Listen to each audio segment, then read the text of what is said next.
Baky, v neděli nás čeká výroční utkání, kdy si připomínáme 15 let od zisku prvního titulu. Jak ty vzpomínáš nejenom na ten památný zápas, ale vlastně celou tu mistrovskou sezonu? Tak tešíme sa, dá sa povedať, celý klub, je to výročie, je to, dá sa povedať, oslava prvého takého veľkého milníka, kedy sa podarilo klubu veľká vec. A čo sa týka celej sezóny, tak je to strašne dávno, ale človeku sa vybaví pár momentov. Samozrejme momentov toho zisku, kedy to zapískal, bol koniec, bolo skvelé, plný štadión, ľudia slávili, veľa sa o tom hovorilo, popísalo, takže každý má na to svoje krásne spomienky a je len dobré, že si pripomíname také momenty, pretože ľudia sa tešia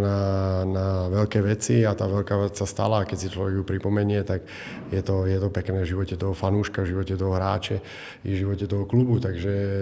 je to pekná vec a tešíme sa na to všetci. Ptali se tě i kluci v kabině na ten zápas, jestli ti vyzvídali, jak je to tehdy pro tebe bylo, protože ty si v tom zápase, pamatném, střelil branku, tak přišla i na tohleto řeč?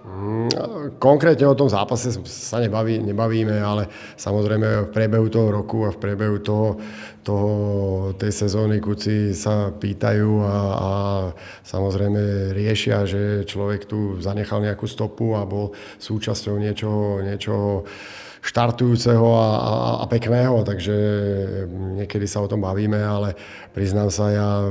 nie moc rád pozerám do minulosti a skôr som nastavený tu a teraz, respektíve chvíľočku dopredu a pozeráme dopredu, čo bude. Do Dusan Areny přejdou Pardubice, který mají momentálně 2 vítězství v řadě, tak jak náročný soupeř nás čeká?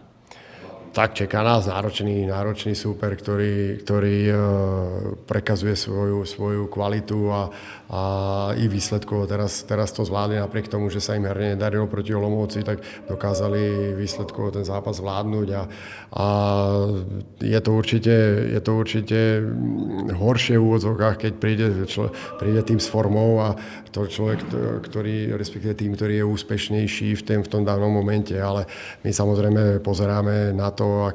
ako sa chceme prezentovať, ako chceme toho súpera zdolať a ako chceme potešiť ľudí, ktorí prídu na štadión, pretože určite prídu v dobrej nálade a my musíme zachovať chladnú hlavu, koncentrácii na daný výkon a budeme na toho chlapcov upozorňovať,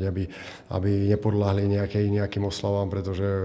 oslavovať, respektíve spomínať môžu ľudia, čo tu prídu, fanúškovia, ale my musíme ukázať, že sme pripravení na zápas, že sme pripravení zdolať súpera, ktorý sem príde a